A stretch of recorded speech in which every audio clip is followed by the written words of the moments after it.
दुष्टको appointment cancel गर्नको लागि निस्केको बिहानै म माथितिर निस्केको छु अनि परमेश्वरलाई महिमा होस् किनभने यो रगतको करार सम्बन्धमा हामीले हेर्दै गर्दा धेरै च्यालेन्जहरू भइराखेको छ यद्यपि परमेश्वरको उपस्थिति हामीसँग छ म साँच्चै नै खुसी छु प्रभुले दिनुभएको यो लकडाउनको एउटा सेवाकाई भित्र धेरै अघिदेखि जोडिएर सेवाकाई गर्ने अवसर प्रभुले दिनुभयो हाम्रो रुबिन सरसँग धेरै वर्षहरू बितिसक्यो हामी सँगै मिलेर यो सेवाकाईहरू गर्न पाइराखेको छौं म यो कल्पना गर्छु प्रभुले धेरै मित्रहरू दिनुभयो सेवाकाई भित्र तर कसै कसै एउटा सेवाकाईको लागि सम्पत्तिको रूपमा दिनुभएको छ अनि जसमध्ये हाम्रो रुबिन सर केल्भिन सर उहाँहरू हुनुहुन्छ अनि म उहाँहरूलाई आदर जनाउँछु र यति बेला म लगातार प्रभुको वचनतिर अघि बढ्न गइराखेको छु अनि धेरैजना मैले देख्दैछु यहाँबाट अनि हाम्रो सिक्किमबाट बहिनी त्रिफना हाम्रो आन्टीलाई पनि म देख्दैछु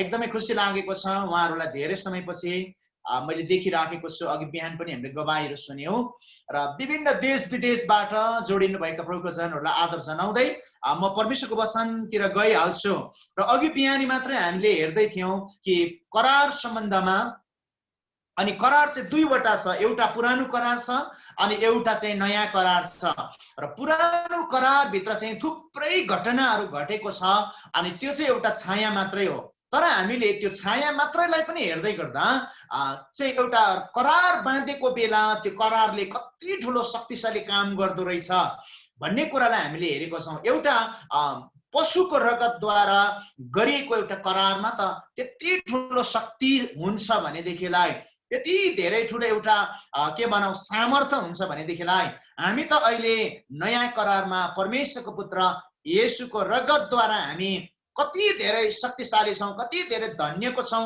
भन्ने कुरालाई हामीले हेरिराखेको थियौं कति धेरै काम गर्छ त्यो कुराले भन्ने कुरालाई हामीले हेरिराखेको थियौं मलाई याद आउँछ एक दिन अब्राहमसँग प्रभु बोल्नुभयो अब्राहम तिमी चाहिँ असंख्य जातिहरुको पिता हुनेछौ अनि तिमीलाई चाहिँ सारा देशको पनि तिमी एउटा पिता हुनेछौ तिमीलाई ती धेरै आशीष मिल्नेछ प्रभुले भन्दै गर्नुहुँदाखेरि अब्राहमलाई विश्वास लागेन रहेछ यो तपाईले भन्नु भएको कुराको प्रमाण चाहिँ मैले कसरी पाउँछु भन्नु खोजेको छ उत्पत्ति 15 अध्यायमा अनि जसको अर्थ चाहिँ अब्राहमले तपाईले भनेको कुराको करार गरौँ न भन्नु खोजेको वास्तवमा चाहिँ इन्डाइरेक्टली तपाईले भन्दै हुनुहुन्छ तिमी असंख्य जातिको पिता हुन्छौ तपाईले भन्दै हुनुहुन्छ तिमीलाई चाहिँ प्रशस्त आशीष हुनेछ यो देश चाहिँ तेरो अधिकारमा हुन्छ भन्दै हुनुहुन्छ अनि त्यसको लागि तपाईले भनेको कुराको प्रमाण चाहिँ के छ अनि के तपाईले प्रमिस गर्नुहुन्छ के तपाईले बाचा गर्नुहुन्छ यो भनेको कुरा साच्चै हो त सानो फुच्चे अब्राहमले ठुलो धम्की दिइ पठाए परमेश्वरलाई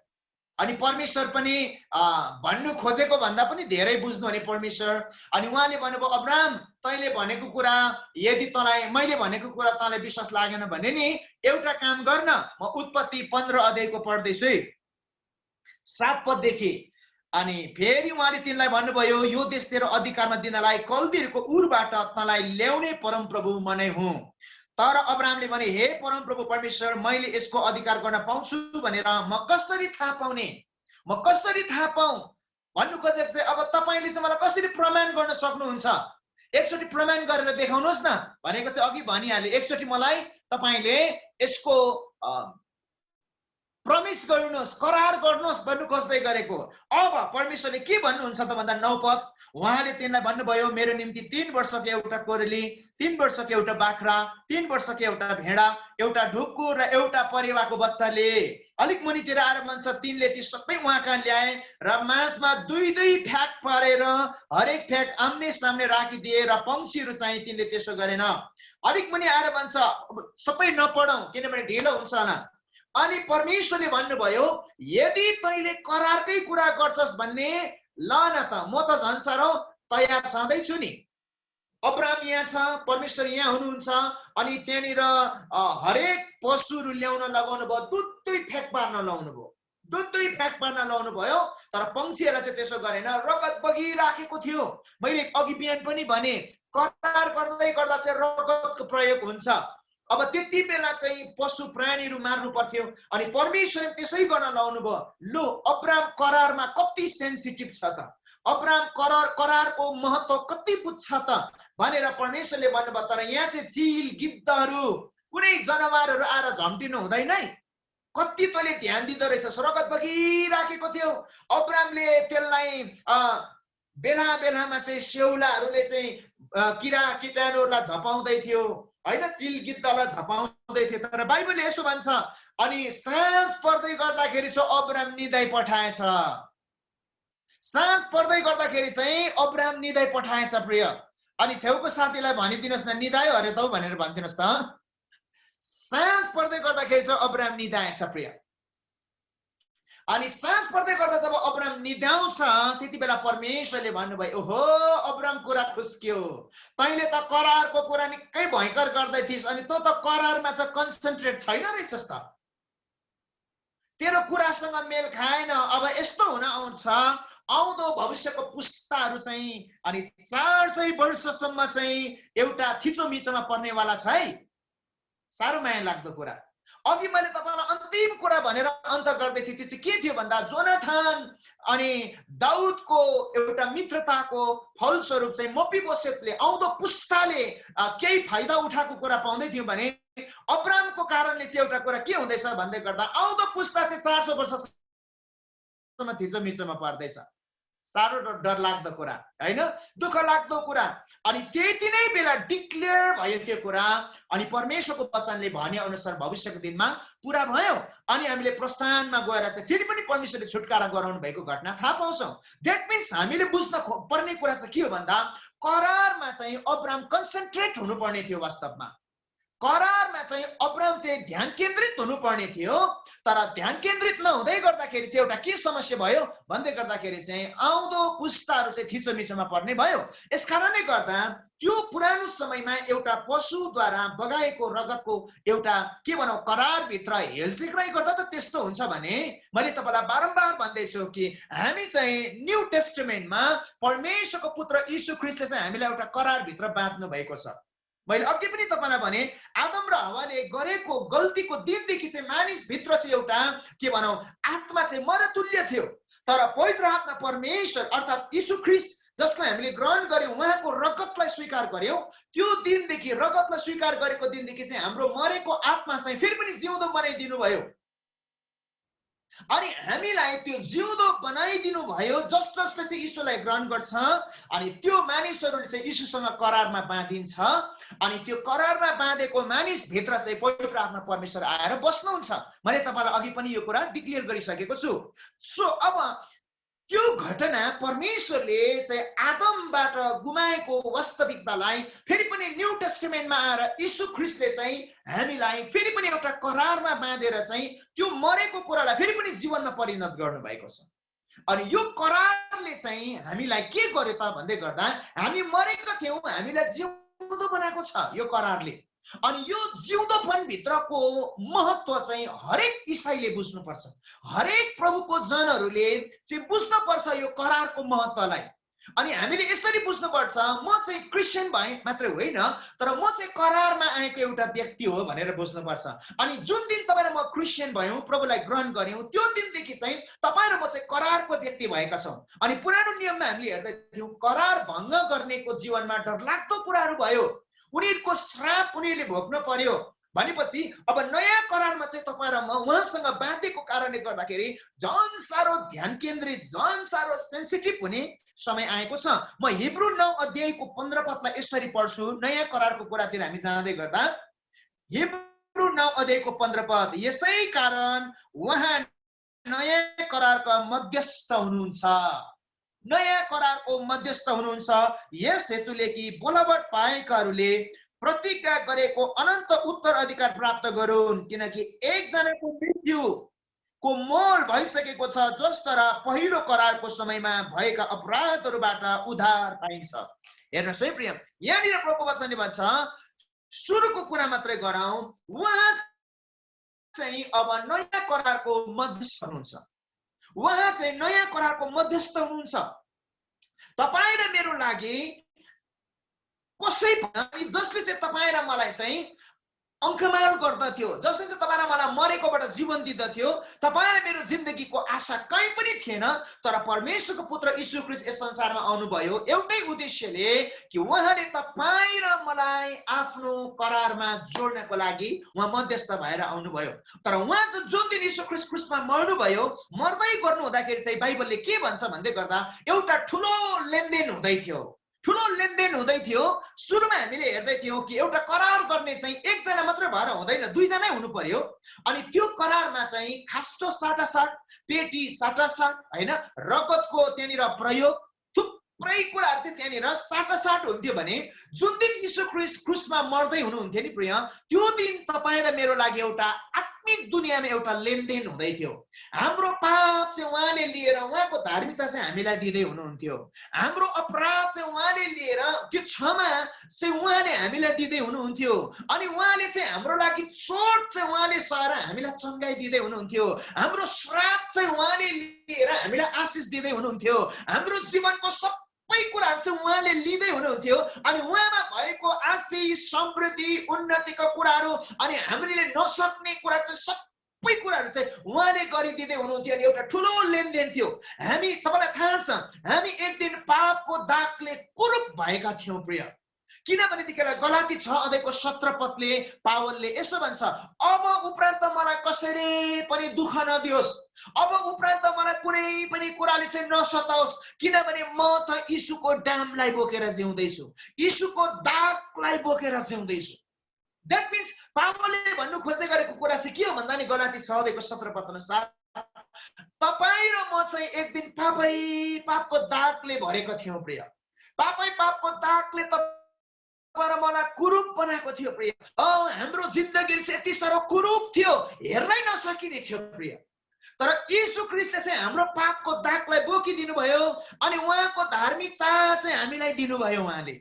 अनि जुन दिन उहाँ क्रुसमा हुनुहुन्थ्यो नि, त्यो दिन चाहिँ पिता परमेश्वरले चाहिँ यीशुलाई हेर्नुभयो अरे, पुत्रलाई हेर्नुभयो अरे, अरे यति साह्रो घिनलाग्दो, यति साह्रो दागले भरेको, यति साह्रो कुरूप त मेरो पुत्र हुन सक्दैन भनेर चाहिँ पिताले चाहिँ पुत्रबाट आफ्नो मुहार फर्काउँदै गर्नुहुँदा मर्कुस 15:33 चाहिँ यीशु चिच्याउनु भएको छ, हे परमेश्वर मलाई किन त्याग्नुभयो। मैले हिजो अस्ति पनि तपाईसँग नै मैले भन्दै थिएँ होला, सायद कतिजना हुनुहुन्थ्यो कतिजना हुनुहुन्न थियो, त्यहाँ 3वटा निर्णयको कुरा मैले तपाईँलाई भन्दै गर्दा नि यीशु ख्रीष्टले सुरुदेखि नै पिता पिता पिता भन्नुभएको थियो। प्रार्थना गर्दै गर्दा पनि हे हाम्रो स्वर्गमा बस्नुहुने पिता, अनि त्यहाँनिर धेरै ठाउँ पिता पिता भनेर यीशुले सिकाउनु भएको छ। तर मर्कुस 15:33 गएर हामीले हेर्यौँ भनेदेखिलाई चाहिँ यीशु ख्रीष्ट अन्तिम चोटि चिच्याउनु भयो, हे मेरो परमेश्वर, एली एली लामा सबक्तनी, एली एली लामा परमेश्वर, हे मेरो परमेश्वर मलाई किन त्याग्नुभयो, हे मेरो परमेश्वर। त्यहाँनिर भनेको छ। मैले तपाईँलाई भन्नुपर्छ, यीशु चाहिँ हाम्रो पापको दागलाई लिएर जिउँदै गर्नु हुँदाखेरि नि प्रिय, यीशुले कोर्रा खाँदा, चोट खाँदा उहाँलाई के जस्तो लागेको थिएन अरे, किनभने पिता मसँगै छ भनेर। यीशु ढुक्कै हुनुहुन्थ्यो, मेरो पिता मसँगै छ भनेर। तर जब यीशुलाई चाहिँ पिताले कुरूप देख्नु भयो नि प्रिय, जब कुरूप देख्नु भयो, पापको दागले घेरेको, त्यति बेला चाहिँ यीशु ख्रीष्ट चिच्याउनु भएको छ, हे मेरो परमेश्वर। अनि यीशुलाई थाहा भयो अब मेरो पिता भन्ने अधिकार छैन, अब चाहिँ मैले परमेश्वर मात्रै भन्नुपर्छ, मेरो पिता भन्ने अधिकार मैले गुमाइ पठाएँ, किनभने म कुरूप भइसकेको छु, म चाहिँ पापको दागले मलाई कुरूप बनाएको छ। प्रिय, आज म तपाईँलाई उत्साह दिन चाहन्छु, त्यो दिन नि करार बाँध्दै गर्नुहुँदा येशू ख्रीष्टले तपाईँ र मेरो एउटा पापको दागलाई लिएर उहाँ क्रुसमा झुन्डिराख्नु भएको बेला चाहिँ येशू ख्रीष्टलाई चाहिँ आफ्नो पिताले पनि त्यागिदिनु भयो। अनि त्यति बेला यीशुले मेरो पिता भन्ने अधिकार गुमाइ पठाउनु भयो अनि परमेश्वर परमेश्वर भन्नुभयो। त्यो दिनदेखि तपाईँ र म करारमा बाँधेको दिनदेखि नि प्रिय, तपाईँ र मलाई परमेश्वरले आफ्नो पुत्र जस्तो, आफ्नो छोरी जस्तो, आफ्नो छोरा जस्तो, आफ्नो मित्र जस्तो अनि उहाँले चाहिँ तपाईँ र मलाई सम्झनुहुन्छ। तर तपाईँ र मैले आज यीशुलाई कसरी सम्झेका छौं? के मलाई स्वर्ग लाने, के मेरो पाप क्षमा गर्ने मात्रै, के मेरो रोग निको पार्ने, मेरो समस्या समाधान गरिदिने मात्रै सम्झेका छौं? तर उहाँले त भन्नुहुन्छ त्यो दिनदेखि तपाईँ र मलाई आफ्नै मित्र सम्झिनुहुन्छ, आफ्नै छोरा छोरी उहाँले सम्झिनुहुन्छ अनि भन्नुहुन्छ त्यो दिन चाहिँ म तिम्रो कारणले गर्दा करार बाँध्दै गर्दा कुरूप भएको छु। हो प्रिय, पावलले भन्नु खोजेको यही हो, म चाहिँ त्यो दिन पापको दागले कुरूप थिएँ, मेरो पापै पापको दागले म चाहिँ हेरि नसक्नु भएको थिएँ, तर येशू ख्रीष्टले मलाई फेरि पनि त्यो पापको दाग सबै लगेर उहाँको त्यो कोर्राको चोटहरूले म निको भएको छु। यशायामा पनि लेखेको छ हैन? पावलले भन्दै गरेको कुरा मलाई साह्रो मजा लाग्छ। अनि म चाहिँ यीशुको डामहरू बोकेर जिउँछु। तपाईँ र मलाई चाहिँ येशूको करारको दागहरू बोकेर जिउने व्यक्तिहरू हौँ तपाईँ र म, हैन? सो यो चाहिँ एउटा भयो हामीले पुरानो करारदेखि नयाँ करारसम्मको सुरुवातलाई मैले तपाईसँग भनिराखेको छिटो गरिकन अब उहाँसँगको करारमा बाँधिएपछि तपाईँ र मैले त्यो करारको सम्झनामा हिजो आज के गर्छौँ भन्दै गर्दा त्यसको प्रमाण चाहिँ प्रभु भोज हो। प्रभु भोज। अनि धेरै हामी प्रभु भोज चर्चमा हामी लिन्छौँ, सधैँ लिन्छौँ, तर प्रभु भोज चाहिँ हामी कस्तो बुझेको छौँ भन्दै गर्दाखेरि दसैँमा टीका लगाएको जस्तो बुझे धेरैजनाले। अब म विशेष पाठतिर आउँदैछु। आज म तपाईलाई भनौँ प्रभु भोज भनेको चाहिँ दसैँमा टीका लगाएको जस्तो होइन। अनि यो प्रभु भोज भन्ने कुरा चाहिँ यस्तो जुन कुराले चाहिँ तपाईँ मेरो जीवनमा म यसो भन्न चाहन्छु, प्रभु भोजलाई डरलाग्दो हो पनि म भन्दिनँ, तपाईँको लागि डर देखाउँदिनँ। मिसइन्टरप्रेट नहोस्, यहाँ साह्रो बुझ्ने बेला आयो फेरि, हैन? मर्कुसले भनेको त प्रभु भोज त केही पनि होइन अरे त भनेर फेरि डमाडोल गर्नु हुँदैन। अनि राम्रो कुरा बुझ्नु होला। फेरि कसैले चाहिँ प्रभु भोज चाहिँ खेलाइची सम्झिराखेको छ यो दिनहरूमा। अब मैले तपाईलाई भनौँ उहाँको करारमा हामी छौँ भन्ने कुराको प्रमाण त्यति बेला चाहिँ दाग पुरानो नियममा चाहिँ एउटा खतना गरिन्थ्यो अनि नसा काटिन्थ्यो, पुरानो नियममा दाग हुन्थ्यो भनेदेखिलाई अब नयाँ करारको हाम्रो सामान्यमा चाहिँ के छ भन्दै गर्दा नयाँ करारको चिन्ह स्वरूप अब हामी प्रभु भोज लिन्छौँ, हैन? प्रभु भोज लिन्छौँ। अब यो प्रभु भोजले चाहिँ के गर्दो रहेछ भन्दा नि प्रिय, हामी किन प्रभु भोज लिन्छौँ भन्दा आज म तपाईलाई यसरी उत्तर दिन चाहन्छु। मलाई लुका 24 अध्याय पढ्नु मन पर्यो। लुका र सुसमाचार 24 अध्याय पढ्नु मन पर्यो। अनि यहाँनिर हामी यसरी पढ्छौँ, एउटा घटना छ लुका 24 को 13 पददेखि। त्यही दिन उहाँका चेलाहरू मध्ये 2 जना यरुशलेमबाट प्राय 11 किलोमिटर टाढाको इमाउस नाउँको गाउँतिर गइराखेको थिए। यहाँनिर मिठो घटना के भन्छ भन्दा यीशुलाई क्रुसमा झुन्डाएर मारिसकेको थियो, चिहानमा राखिसकेको थियो हाम्रो करारको यीशुलाई। अनि 2 जना व्यक्ति यरुशलेमबाट इमाउस जाँदै थियो अरे। यरुशलेम भनेको चाहिँ परमेश्वरको घर हो। यरुशलेमको अर्थ चाहिँ हाउस अफ गड हो। यरुशलेमको अर्थ चाहिँ परमेश्वरको घर हो। तर यो 2 जना चेलाहरू यरुशलेमबाट हाउस अफ गडबाट परमेश्वरको घरबाट चाहिँ इमाउस जाँदै थियो अरे। इमाउसको अर्थ चाहिँ प्लेस अफ डार्कनेस हो, अन्धकारको ठाउँ हो। हेर्नुहोस् है, मैले तपाईलाई प्रभु भोजको कुरा गर्दैछु। यरुशलेमको अर्थ परमेश्वरको घर हो, इमाउसको अर्थ चाहिँ अन्धकारको ठाउँ हो, प्लेस अफ डार्कनेस। तर अब यहाँनिर चाहिँ यो 2 जना चेलाहरू चाहिँ यीशुलाई क्रुसमा झुन्डाइदिसक्यो अनि चिहानमा पनि दफनाइसक्यो। अब के गर्ने त त्यो विषयमा गफ गर्दै गर्दै गर्दै परमेश्वरको घरलाई छोडेर अन्धकारको ठाउँतिर जाँदै थियो। बाइबलले यसो भन्छ, म 13 पदलाई यसरी पढ्छु। ओके, अलिक मुनितिर 14 पदलाई म यसरी पढ्छु। घटेका सबै घटनाहरूको बारेमा तिनीहरू आपसमा बातचित गर्दै थिए। तिनीहरू आपसमा बातचित गर्दै र बात गरिराखेको बेला यीशु आफै नजिक आएर तिनीहरूका साथ लाग्नुभयो, तर तिनीहरूका आँखा उहाँलाई चिन्न नसक्ने तुल्याएका थिए। हेर्नुहोस् है, 16 पदले भन्छ उनीहरूले चाहिँ गफ गर्दै जाँदै थियो 2 जना चेलाहरू, तर यीशु उनीहरूसँगै हिँड्दै जानुभयो, तरै पनि तिनीहरूको आँखाले उनी यीशुलाई चिन्न सकेको थिएन अरे। हेर्नुहोस् है प्रिय, प्रभु भोजको मिठो कुरा भन्दैछु तपाईलाई। यिनीहरूले प्रभुलाई चिनेन, सँगै जाँदै थियो। अनि यीशुले पनि पुनरुत्थान भइसकेर सँगै हिँड्दै यिनीहरूको बात सुन्दै सोध्नुभयो, के विषयमा तिमीहरू बात गरिराखेको छौ, आपसमा के कुराको बहस गर्दैछौ भन्दा नि यीशुलाई धम्काएको छ। तपाईँ यरुशलेम घुमफिर गरेर आउने व्यक्तिलाई पनि यत्रो घटना थाहा छैन, के भइराखेको छ, तपाईँ चाहिँ के खालको मान्छे हो? यीशुलाई हावामा थर्कायो, यीशुलाई हावामा थर्कायो। तपाईलाई थाहा छैन यरुशलेम घुमफिर गरेर आएको त भन्छ, तर के कस्तो घटना घटेको छ, त्यहाँनिर एकजना मरेको थियो, मारेको थियो, च्यानमा राखेको थियो, जिउँदो भएर तमासा भइसक्यो। तपाईँलाई थाहा छैन? ईश्वरलाई नै उल्टा धम्काउँछ। बात गर्दै गर्दै गर्दै गर्दै जानुभयो, अनि साँझ परेपछि बास बस्ने ठाउँमा पुग्नुभयो। यीशुलाई पनि मजा यीशुसँगको गफ मिठो भएपछि बसौँला यीशु भन्यो। अनि यीशुलाई पनि बास दिएपछि 30 पद पढ्छु, 30 पद पढ्छु है प्रिय। प्रभु भोजले के गर्छ? जब यीशु तिनीहरूको साथमा खानालाई बस्नुभयो, यो प्रभु भोजको कुरा हो। जब यीशु तिनीहरूसँग खानालाई बस्नुभयो, उहाँले रोटी लिएर आशीर्वाद दिनुभयो र भाँचेर तिनीहरूलाई दिन लाग्नुभयो। तब तिनीहरूका आँखा खोले र तिनीहरूले उहाँलाई चिने। कुरै नबुझी ताली बजाइदिउँ न, जेसुकै होस्। सबै भनि त हालेको छैन, ताली बजाइदिउँ। मैले पढेको मात्रै हो यहाँ, हैन? तर यहाँ बाइबलले 30 पदले के मिठो कुरा भन्छ भन्दा, अघि चाहिँ यीशुसँग भेट हुँदै गर्दा यीशुलाई चिनेन, आँखा उनीहरूको नचिन्ने तुल्याएको थिए अरे। तर जब रोटी लिएर धन्यवाद दिनु भएपछि भाँच्नु भयो नि, बाँडिदिनु भयो नि प्रिय, यिनीहरूले चाहिँ यिनीहरूको आँखा खोलियो अरे। आँखा खोलिएछ भनिदिनुहोस् न। धन्यवाद, धन्यवाद। तपाईँले भन्दै हुनुहुन्छ, म तपाईँलाई देख्दैछु। आँखा खोलिएछ मिन्स प्रभु भोजले चाहिँ के गर्छ भन्दा नि हाम्रो आत्मिक आँखा खोलिन्छ भनेको। प्रभु भोजले चाहिँ हाम्रो आत्मिक आँखा खोलिन्छ। तर हिजो आज त हाम्रो बन्द भइसक्यो त, ठ्याप्पै भइसक्यो। किन भन्दा यसो अरे, म त यो हप्ता अलिक पवित्र छैन कि अर्को हप्ता पवित्र भएर आएर खान्छु ल भन्छ। फेरि अर्को हप्ता त्यो भन्दा मैला भएर आउँदो रहेछ। अब अर्को हप्ता चाहिँ साँच्चै भन्छ, फेरि लास्टमा झन् दुःख लाग्दो भएर आउँछ। आज म तपाईँलाई यसरी उत्साह दिन चाहन्छु, यदि तपाईँ र म अपवित्र अनुभव गर्दैछौँ भने नि एउटा निर्णय गर्नुपर्छ। अब चाहिँ यदि तपाईँ र मेरो आत्मिक आँखाहरू बन्द भएको अनुभव हुँदैछ भने नि यसो भन्नुपर्छ, प्रभु आज म एउटा डिसिसन लिँदै तपाईँको प्रभु भोजलाई लिँदैछु, अनि यो डिसिसन चाहिँ डिसिसनै हुनेछ। म फेरि पनि बदलिँदिनँ, फेरि पनि गलत कुराहरूमा फर्किँदिनँ। अब म प्रभु भोज लिँदै गर्दा मलाई सहायता गर्नुहोस् है, किनभने यो तपाईँको करार हो। म जस्तो दुर्बलको लागि नै तपाईँको रगत बगेको। जब हामी प्रभु भोज लिन्छौँ नि हाम्रो आँखा खोलिन्छ प्रिय। प्रभु भोज भनेको चाहिँ त्यसै विधि होइन, दस्तुर मात्रै होइन। यो यसै कारणले गर्दा त दशैँमा टीका लगाएको जस्तो होइन भनेको मैले।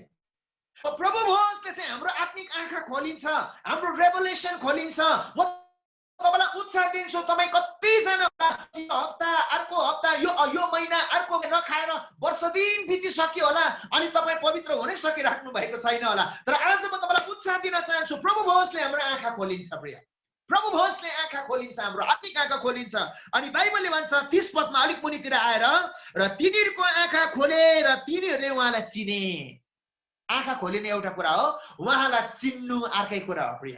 हेर्नुहोस् है, उहाँलाई चिन्नु, उहाँ चाहिँ मेरो क्षमा दिनुहुने परमेश्वर, उहाँ चाहिँ मलाई प्रेम गर्नुहुने परमेश्वर, उहाँ चाहिँ मलाई उद्धार दिनुहुने परमेश्वर भनिकन जब हामी भित्रबाट चिन्छौँ नि, उहाँको मायालाई बुझ्छौँ नि, हामी फेरि पनि गलत काममा हामी फर्किँदैनौँ। अनि हामी उहाँलाई चिन्नु थालेपछि उहाँ र तपाईँ र उहाँको बिचको घनिष्ठता हुनेछ, मेरो र परमेश्वरको बिचको घनिष्ठता हुनेछ। जब म चिन्न सुरु गर्छु नि, अनि त्यो घनिष्ठताभित्र, त्यो इन्टिमेसी भित्र स्पिरिट अफ फ्रेन्डसिप बढ्दै जान्छ, अनि स्पिरिट अफ फियर चाहिँ हट्दै जान्छ।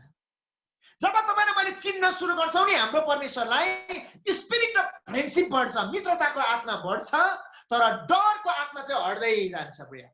हाम्रो परमेश्वर चाहिँ मित्रता गाँच्नुहुने परमेश्वर हुनुहुन्छ। अब अलिक तल आएर प्रभु भोजले के गरेछ भन्दा नि 32 पदलाई म पढ्छु। तिनीहरूले आपसमा भने, उहाँ हामीसँग बाटोमा बातचित गर्नु हुँदा र हामीलाई धर्मशास्त्र अर्थ खोलिदिनु हुँदा के हाम्रो हृदय प्रज्वलित भएको थिएन र? प्रज्वलित भन्ने शब्द चाहिँ यस्तो, अभिषेक भन्ने शब्दसँग म मिलाउँछु। प्रज्वलित भनेको चाहिँ अभिषेक हो। जब तपाईँ र मैले प्रभु भोज लिन्छौँ नि हाम्रो अभिषेक बढ्छ। जब हामी करारको परमेश्वरको स्मरण गरिकन प्रभु भोज लिन्छौँ नि हाम्रो अभिषेक बढ्छ, हामी अझै प्रज्वलित हुन सुरु गर्छौँ, अझै तपाईँ र मेरो अभिषेक बढ्न सुरु गर्छ। म तपाईँलाई उत्साह दिन चाहन्छु, यदि प्रभु भोज लिँदै गर्दाखेरि तपाईँलाई मैले के बुझेर खाँदैछु मलाई थाहा छैन, तर त्यो प्रभु भोज हाम्रो करारको एउटा चिन्ह भएको हुनाले जसले चाहिँ हाम्रो आँखा खोलिन्छ मात्रै होइन, जसले हामी उहाँलाई चिन्छौँ मात्र होइन, तर हाम्रो अभिषेक पनि बढ्छ। अब मिठो कुरा 33 पदले भन्छ, तिनीहरू त्यति नै बेला उठेर यरुशलेम फर्के र 11 चेला र तिनीहरूसँग जम्मा भएकाहरूलाई भेटे। अनि त्यो भएको घटनाहरू चाहिँ उनीहरूले बाटोमा भएको कुरा चाहिँ भन्दै फर्के भनेको छ। हाम्रो निर्णय रूपत लिन्छ, हाम्रो पाइला रूपत लिन्छ प्रभु भोजले। अघि त यरुशलेम छोडेर जाँदै थियो, फेरि उनीहरू इमाउसको बाटोमा जाँदै गर्दाखेरि चाहिँ यरुशलेम छोडेको थियो, तर फेरि प्रभु भोज खाएपछि फर्केछ। यरुशलेम नै फर्केछ। म तपाईलाई उत्साह दिन चाहन्छु, प्रभु भोजले तपाईँ र मेरो जिन्दगीमा परमेश्वरको घरतिर फर्काउने काम गर्छ, परमेश्वरको घरतिर फर्काउने काम गर्छ। यसकारणले गर्दा नयाँ करारमा भएको सम्झनाको खातिर हामीले प्रभु भोज लिनु भनेको चाहिँ त्यो करारमा बस्नु हुने हाम्रो परमेश्वरसँगको सम्बन्धमा हामीले स्मरण गरेर, बाइबलले यसो भन्छ है पहिलो कोरिन्थी 11 अध्यायमा, सम्झनाको निम्ति अक्सर गर्ने गर। सम्झनाको निम्ति प्रभु भोज हामी किन लिन्छौँ भन्दै गर्दा चाहिँ सम्झनाको निम्ति। पास्टर तीर्थले जहिले पनि भन्नुहुन्छ सम्झनामा शक्ति हुन्छ अरे, हैन? जब हामीले नकारात्मक कुरामा सम्झिन्छौँ नि, अनि हामीलाई त्यसले दिनो कमजोरी बनाउँदै लान्छ। जब हामी पोजिटिभ कुराको सम्झना लिँदै जान्छौँ, पोजिटिभ कुराको सम्झनाको शक्तिले हामीलाई अझै शक्तिशाली बनाउँछ, हो कि हैन प्रिय? हामीले नकारात्मक कुरा, हारेको, दुःख भएको, असफल भएको कुरा मात्रै सम्झि बस्यौँ भने नि हामी हरुवा हुँदै जान्छौँ। तर प्रभुले हामीलाई जितेको कुरा, प्रभुले हामीलाई दिनुभएको चङ्गाई, छुटकारा, बन्दोबस्त सम्झिँदै गयौँ भने नि प्रिय, हामी अझै धेरै आँटिलो हुँदै जान्छौँ, हामी अझै जिउनु आँट आउँछ। मेरो पहिला हरेस खाएको, खेदेको, दुःख पाएको, हिर्काएको, पिटेको, मारेको मात्रै सम्झि बस्दा त डोरी खोज्नै पो हुन्छ है प्रिय। तर तपाईँ र मैले चाहिँ अझै ऊर्जा पाउनु भनेदेखिलाई चाहिँ नि परमेश्वरले तपाईँ र मलाई दिनुभएको शक्ति, छुटकारा, उद्धार जब हामी सम्झना गर्छौँ नि मजा आउँछ। यसकारणले गर्दा प्रभु भोज लिँदै गर्दाखेरि चाहिँ मेरो सम्झनामा अक्सर गर्ने गर भनेको छ। प्रभुले मेरो लागि के गरिदिनु भयो? यस, म एक्लै थिएँ, तर मेरो लागि म त्यागेको थिएँ, तर मेरो लागि यीशु ख्रीष्टले अङ्गालो हाल्न आउनुभयो, म एक्लै छुइनँ भन्ने कुरा चाहिँ सम्झना गर्नु पर्यो नि। किनभने मेरो पक्षमा चाहिँ यीशु ख्रीष्ट हुनुहुन्छ। प्रभु भोजको रोटी पनि खायो, फेरि डाइलग त त्यही छ, म त फ्याँकेको, म त सिद्धिएको, म त साह्रै अभागी भन्छ फेरि प्रभु भोज खानु छ। होइन होइन प्रिय, तपाईँ र मैले यो सम्झना गर्नुपर्छ, मेरो पक्षमा मेरो परमेश्वर हुनुहुन्छ, जसको एउटा के भनौँ, एउटा सम्झनाको लागि प्रमाण चाहिँ यो मेरो परमेश्वरको शरीर हो, परमेश्वरको रगत हो। दुष्टलाई पनि हामी च्यालेन्ज दिन सक्छौँ। तैँले के भन्छस्? म हारेको भन्छस्? होइन होइन, मेरो परमेश्वरको प्रमाण छ मसँग करार गरेको। प्रभु भोज मैले लिँदैछु, साह्रै मजा आउँछ, सम्झनाको शक्ति प्रिय। अलिक मनितिर आएर प्रभुको वचनले के भन्छ भन्दै गर्दाखेरि नि, अब प्रभु भोज खाँदै गर्दाखेरि चाहिँ आफूले आफूलाई जाँचेर खानु, आफूले आफूलाई जाँचेर खानु भन्छ प्रभु भोज। तर हिजो आज मण्डलीले त अरूलाई पो जाँचेर खान्छ त, याद गर्नु भएको छ? आँखा यस्तो गरेर तेलले खान्छ कि खाँदैन अरे। मण्डली धेरै बाठो भएको छ। कुन चाहिँ एल्डरले प्रभु भोज दिन्छ, कुन चाहिँ एल्डरले दियो भने त म खाँदिनँ, अर्कोले दियो भने चाहिँ खान्छु, कुन चाहिँको हात पर्छ अब, होइन? बाइबलले भन्छ आफूले आफूलाई जाँचेर पो खाऊ भनेको छ त, अरूलाई जाँचेर कहाँ खानु भनेको छ। तर मण्डली चाहिँ हिजो आज जाँचेर, अरूलाई जाँचेर हत्तु हैरान भइसक्यो। प्रिय, आफूले आफूलाई जाँच्नु भनेको चाहिँ नि, म परमेश्वरको करारमा छु कि छुइनँ, म प्रभुसँग करारमा बाँधेको हो, तर त्यो करारमा म छु कि छुइनँ। के म करारलाई भङ्ग गर्ने व्यक्ति त होइन? यदि म परमेश्वरदेखि टाढो त पुगेको छुइनँ, करारको कुरा, परमेश्वरसँगको सम्बन्धको कुरालाई जाँच्नु प्रिय। अलिक तलतिर यसो पनि भन्छ, परमेश्वरको शरीरको वास्ता नगरिकन खानेले आफूमा दण्ड ल्याउँछ। बाइबलले भनेको परमेश्वरको शरीर भनेको चाहिँ को हो भन्नुहुन्छ भन्दा नि मण्डली हो, परमेश्वर चाहिँ शिर हुनुहुन्छ नि, होइन? रोटी हो, हामीले रोटी खाँदै गर्दा म आज तपाईँलाई भनौँ, त्यो रोटी चाहिँ एउटा सम्झना मात्रै हो, एउटा मानिसले बनाएको रोटी हो, सम्झना हो। तर त्यो रोटी खाँदै गर्दाखेरि चाहिँ परमेश्वरको वचनले भन्छ परमेश्वरको शरीरको वास्ता नगरिकन खानेले, हेर्नुहोस् है प्रिय, शरीरको वास्ता नगरिकन खानेले आफूमा दण्ड ल्याउँछ भनेको चाहिँ परमेश्वरको मण्डलीको वास्ता गर्नु पर्यो। प्रभु भोज खानेहरूले महिनामा एक दिन आएर रोटी र दाखरस खाएर मण्डलीलाई सताउनु चाहिँ भएन। महिनामा एक दिन नुहाई धुवाई गरेर आयो, पवित्र भएर आयो, फास्टिङ बसेर रोटी र दाखरस खाएर गयो, त्यहाँबाट फेरि मण्डलीलाई सतायो। प्रभुलाई त्यो मन पर्दैन। यदि तपाईँ र म प्रभु भोज खाँदैछौँ भने मण्डली भनेको चाहिँ परमेश्वरको शरीर भनेको चाहिँ मण्डली हो। अनि हरेक मण्डली जसले चाहिँ परमेश्वरको शरीर रोटीलाई लिन्छ अनि परमेश्वरको शरीरलाई वास्ता गर्नु पर्यो। हामीले मण्डलीको देखरेख गर्नु पर्यो। मण्डलीमा तपाईँ र मैले सताउने काम गर्नु भएन, तर मण्डलीलाई चाहिँ तपाईँ र मैले अझै परमेश्वरको महिमातिर हामीले बढाउने काम गर्नु पर्यो। मैले तपाईँलाई गाली गरेको होइन है, चित्त दुख्दैछ कि बा मलाई माफ गर्नु होला, गाली गरेको होइन है, मैले मेरै कुरा भन्दै गरेको नि तपाईँलाई। तपाईँ त्यस्तो छैन, तर मैले तपाईँलाई भन्दै गरेको। यस कारणले गर्दा प्रभु भोजको विषयमा यो प्रभु भोज भनेको चाहिँ नयाँ करारको हाम्रो सम्झना हो। यो चाहिँ है नयाँ करारको यो सम्झना। पुरानो नियममा हामीले हेर्यौँ भनेदेखिलाई थाहा छ एउटा रगत बग्ने स्त्री, धन्यवाद हजुर दीपकज्यू, तपाईँलाई धन्यवाद नै, केही पनि भएको छैन भन्दै हुनुहुन्छ उहाँले। Thank you. अनि मैले तपाईँलाई भन्नुपर्छ पुरानो समयमा नि 12 वर्षसम्म रगत बग्ने स्त्रीले ईश्वरलाई छोई पठायो। याद गर्नु भएको छ नि होइन? हामीले लुका 8 अध्यायमा पाउँछौँ 12 वर्षसम्म रगत बग्नु भनेको चाहिँ अशुद्ध। अशुद्ध स्त्रीले यीशुलाई पछाडिबाट गएर छुयो अनि यीशुले भन्नुभयो फर्केर मलाई कसले छुयो, मबाट शक्ति गएको म महसुस गरे। यो स्त्री कम्ती छिटो लुकेको होइन, ला आज चाहिँ मैले ईश्वरलाई अपवित्र बनाइदिएछु। अरे मनमनमा त्यही सोच्यो होला, किनभने एउटा अशुद्ध रगत बग्ने स्त्रीले एउटा अशुद्ध स्त्रीले चाहिँ यीशुलाई कुनै पनि कुरालाई छुँदै गर्दा अशुद्ध ठहरिन्थ्यो। अनि यो स्त्रीले छुनु साथ यीशुले सोध्दै गर्दाखेरि चाहिँ पक्का पनि यो स्त्रीको माइन्डमा यही आयो, मैले यीशुलाई छोइदिएको थिएँ, अब यीशु चाहिँ अशुद्ध भयो। तर यीशुले भन्नुभयो अनि मैले चाहिँ महसुस गरेको छु शक्ति निस्केर गएको छ। हेर्नुहोस् है प्रिय, वास्तवमा यीशुलाई छुँदै गर्दाखेरि अशुद्ध भएको होइन यीशु, तर यीशुलाई छुँदै गर्दाखेरि चाहिँ यो स्त्री निको भएको चाहिँ हो। भनेपछि पुरानो नियममा चाहिँ यीशुलाई छुँदै मान्छे निको हुन्थ्यो भने नयाँ नियममा चाहिँ यीशुको शरीर र रगतलाई तपाईँ र मैले लिँदैछौँ।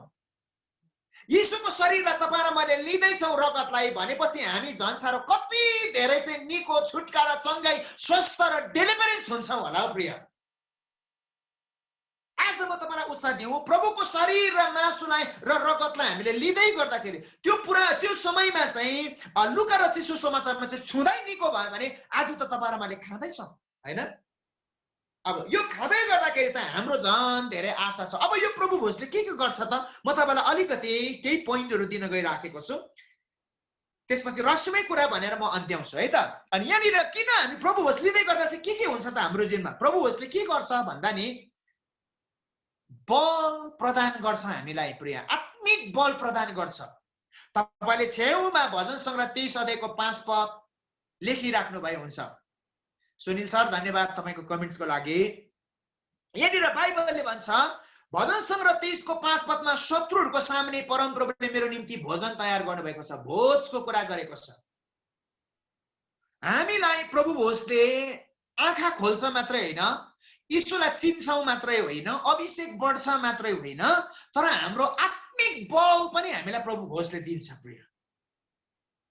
प्रभु भोज तपाईँ मैले लिँदै गर्दा नि हाम्रो आत्मिक बल आउँछ, किनभने शत्रुको बीचमा चाहिँ भोज तयार गरेको छ। यो संसार चाहिँ एउटा शत्रुले घेरेको छ। आत्मिक दुनियाँमा हिजो अस्ति मात्रै हाम्रो स्पिरिचुअल वारफेयरको कुराहरू सिद्धियो, आत्मिक युद्धको सेसन हाम्रो इपिएमबाट सिद्धियो। त्यहाँ मैले पनि बोल्ने मौका पाएँ, पास्टर तीर्थले मिठो कुराहरू भन्नुभएको थियो। यहाँनिर मैले तपाईँलाई आज भन्नु खोज्दै गरेको चाहिँ हामीलाई बल चाहिएको छ यो दुनियाँमा। यो संसार चाहिँ तपाईँ र मेरो लागि एउटा सामर्थ्य चाहिएको छ। अनि हामी चाहिँ शत्रुको गर्नको लागि चाहिँ हामीलाई बल चाहिन्छ। यहाँ बाइबलले भन्छ शत्रुको सामनेमा परमप्रभुले मेरो निम्ति एउटा भोज तयार गर्नुभएको छ। यो संसारमा परमेश्वरले एउटा यस्तो खालको भोजको बन्दोबस्त गरिदिनु भयो जसलाई हामी प्रभु भोज भन्छौँ। अनि प्रभु भोज चाहिँ एउटा दुनियाँमा भएको संसारको हरेक इसाईहरूले यो भोजलाई खान्छन्। म आज तपाईँलाई उत्साह दिन चाहन्छु, यो भोज जब हामी प्रभु भोजलाई हामी लिन्छौँ नि प्रिय, हामीले बल पाउँदै गरेको हुन्छौँ है, आत्माको बल बढ्दै गरेको हुन्छ। यसकारणले गर्दा हामीले प्रभु भोजलाई के बुझेका छौँ, यो चाहिँ कुनै के मात्रै बुझेको छ भने आज म तपाईँलाई भन्न चाहन्छु त्यो डेफिनेसनलाई हामीले भत्काइदिउँ, नयाँ डेफिनेसन हामी निर्माण गरौँ। अर्को नम्बरमा प्रभु भोजले के गर्छ त हामीलाई भन्दै गर्दा प्रभु भोजले सन्तुष्टि ल्याउँछ हामीलाई। भजन सङ्ग्रह 78 को 19 मा हामीले पढ्यौँ भने, भजन सङ्ग्रह 78 को 19 मा हामीले पढ्यौँ भने म यसरी पढ्छु है। भजन सङ्ग्रह 78 को 19 प्रभु भोजले चाहिँ हामीलाई के गर्छ भन्दै गर्दा सन्तुष्टि ल्याउँछ हामीलाई।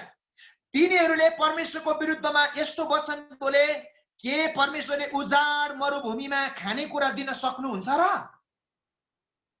उजाड मरुभूमिमा परम प्रभुले हामीलाई खानेकुरा दिन सक्नुहुन्छ र? यहाँ भनेको चाहिँ उजाड मरुभूमिमा हामीलाई के खानेकुरा दिन सक्छ र? मैले तपाईँलाई भन्दैछु हामीलाई प्रभु भोजले सन्तुष्टि ल्याउँछ। यो संसार चाहिँ यति साह्रो उजाड बनेको छ, यो संसार चाहिँ यति साह्रो रुखो भइसकेको छ। अब यो संसारमा चाहिँ सन्तुष्ट पार्नको लागि तपाईँले एकछिन बुझ्नु होला, जहिले पनि नअगाएको मान्छे असन्तुष्ट हुन्छ, सन्तुष्ट हुँदैन। पहिला सानोमा म त्यो कुरालाई याद गर्छु, स्कुलबाट फर्केर आउँदै गर्दा घरमा खाजा थिएन भने कम्ती रिस उठ्थेन, झगडा हुन्थ्यो ठुस्केर, अनि कालै हरियै हुन्थे, मै हो, अरू त को पनि होइन, मै हो।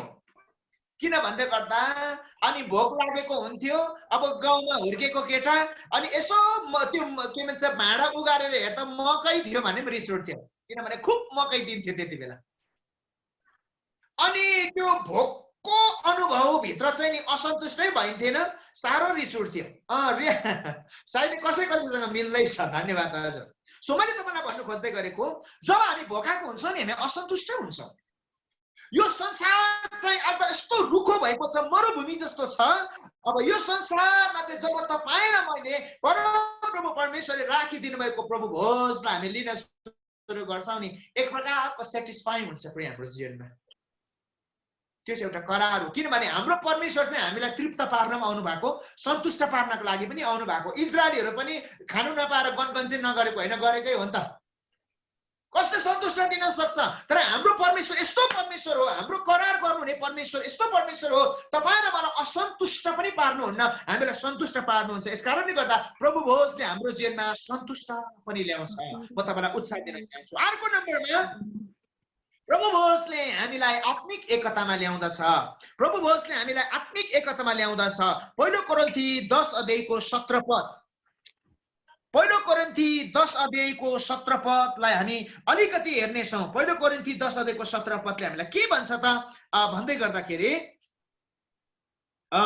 रोटी एउटै हो, यसकारण धेरै भए तापनि हामी एउटै शरीर हौं, किनकि हामी सबै एउटै रोटीबाट खान्छौँ।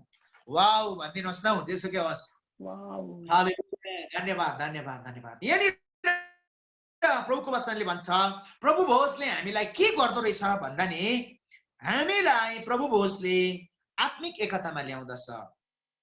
हामी एउटै रोटीबाट ल्याउँछौँ। हामी हाम्रो परमेश्वर जसले एउटै परमेश्वरसँग हाम्रो करार भएको छ, जहाँनिर चाहिँ हाम्रो जातको कुरा आउँदैन, जहाँनिर चाहिँ हाम्रो स्तरको कुरा आउँदैन, जहाँनिर चाहिँ हाम्रो स्तर ओदाको कुरा र भेदभाव आउँदैन। आज म यो भन्न चाहन्छु, एउटा इसाई भएर प्रभु भोज खाने इसाईलाई जातपातको कुरा गर्न सुहाउँदैन।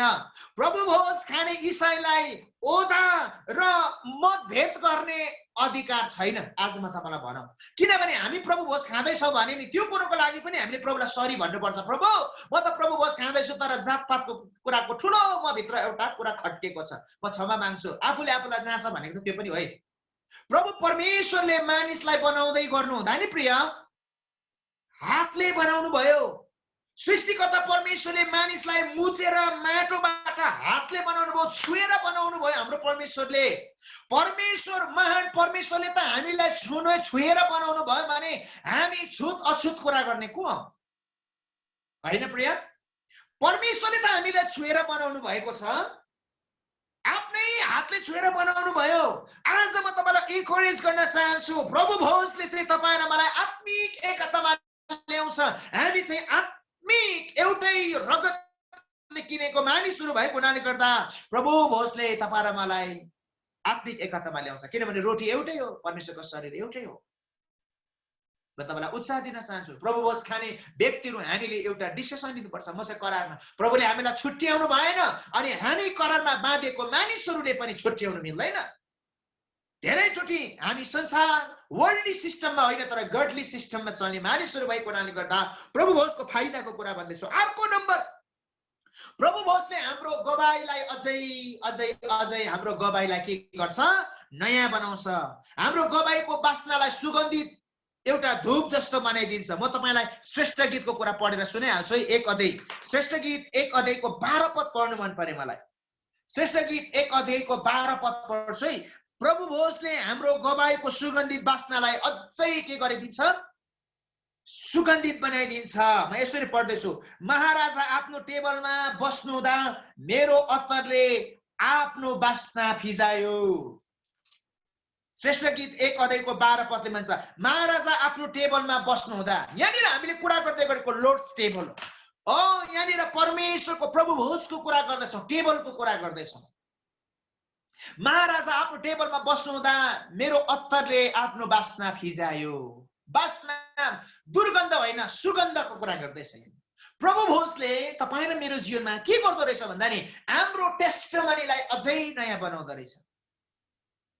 हाम्रो गवाईलाई अझै नयाँ बनाउँदो रहेछ, अझै ताजा बनाउँदो रहेछ, अझै फ्रेग्रेन्स दिँदो रहेछ। प्रिय, म तपाईँलाई उत्साह दिन्छु। तपाईँ धेरैजना होला, कतिजना होला जसले प्रभु भोज चाहिँ खानु भएको छैन। तपाईँलाई मान्छेले डर देखाएको होला, तर आज म तपाईँलाई भनौँ, तपाईँ र मेरो गवाईको त्यो फ्रेग्रेन्स वासना अझै फैलिनु भने अब हाम्रो गलत कुराहरूलाई छोडेर अब परमेश्वरको यो करारको सम्झनातिर तपाईँ र म गएर प्रभु भोजलाई लिन सुरु गरौँ।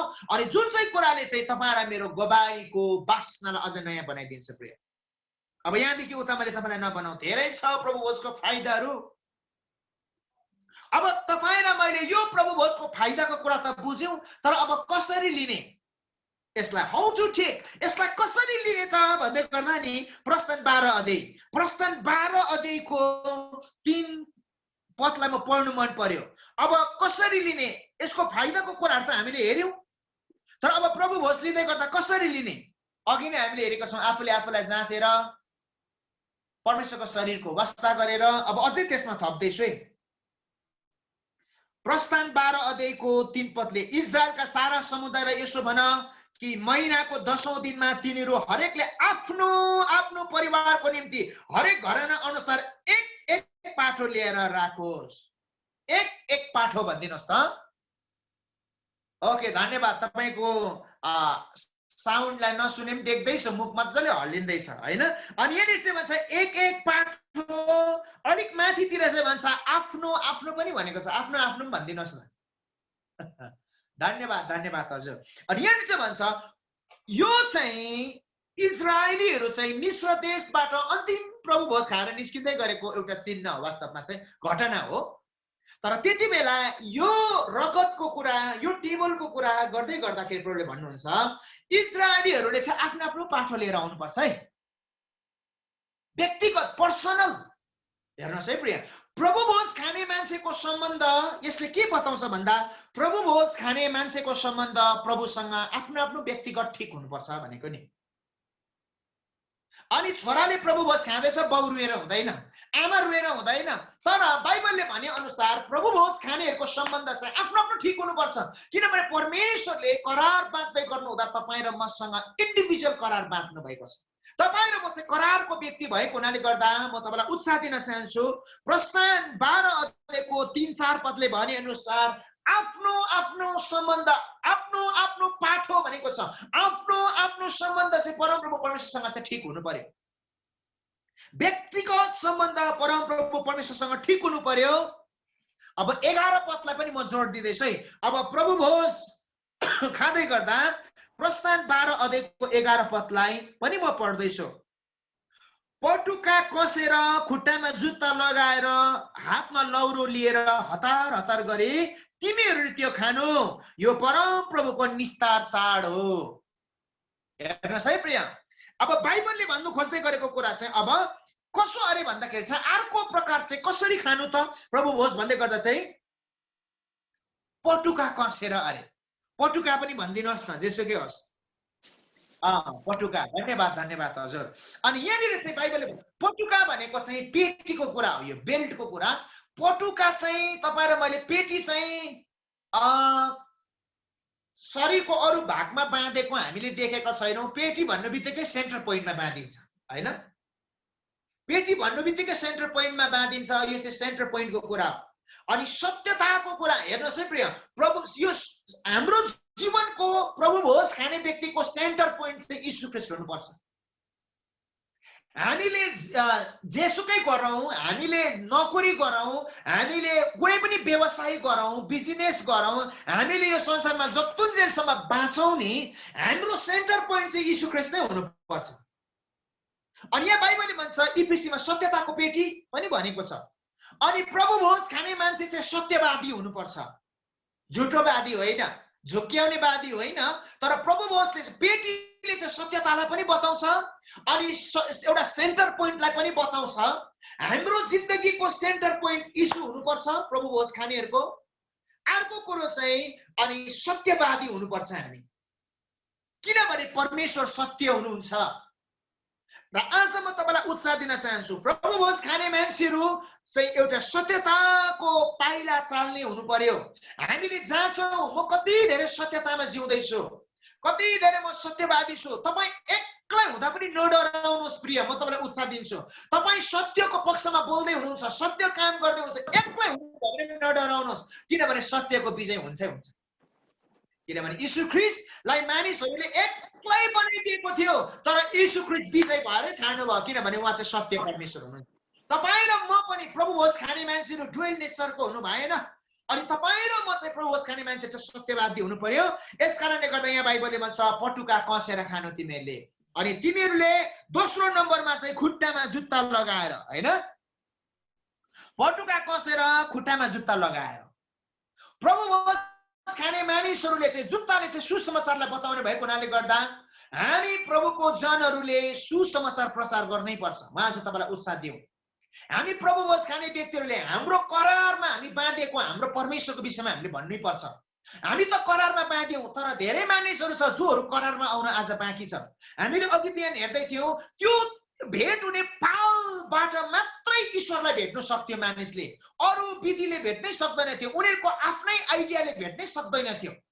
त्यसरी नै यीशु ख्रीष्टद्वारा मात्रै मानिसहरूले परमेश्वरको अनन्त जीवनलाई प्राप्त गर्न सक्छ।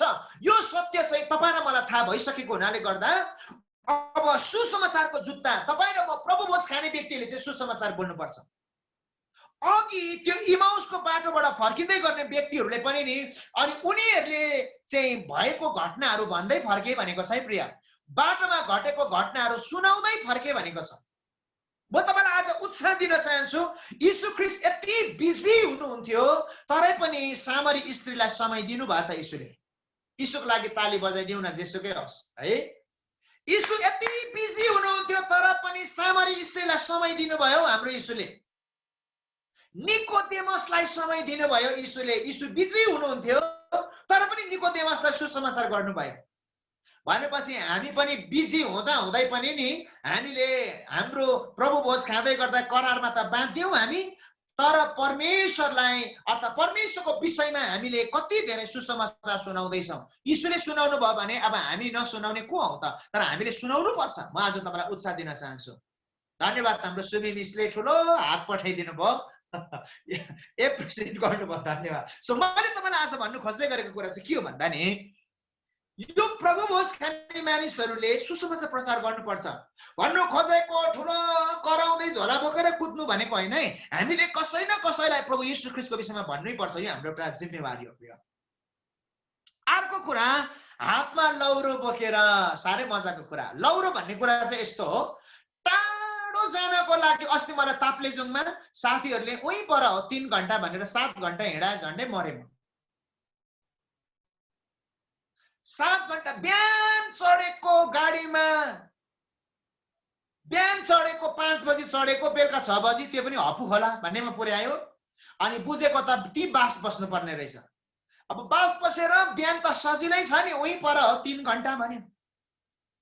अनि म पनि गाउँको केटा निकै हिँड्छु, हिँड्नु त 3 घण्टा त के हो र भनेर सोचेँ मैले पनि। भरै त 3 घण्टा त गुना गर्नुपर्ने रहेछ, बढेर गएर यति बेहोस भयो गएर बोल्नुपर्ने। आएर 15 दिन सुते म, अनि सबै जोड्दा त 14-15 घण्टा हिँडाइ भएछ। अनि आएर 15 दिन सुते।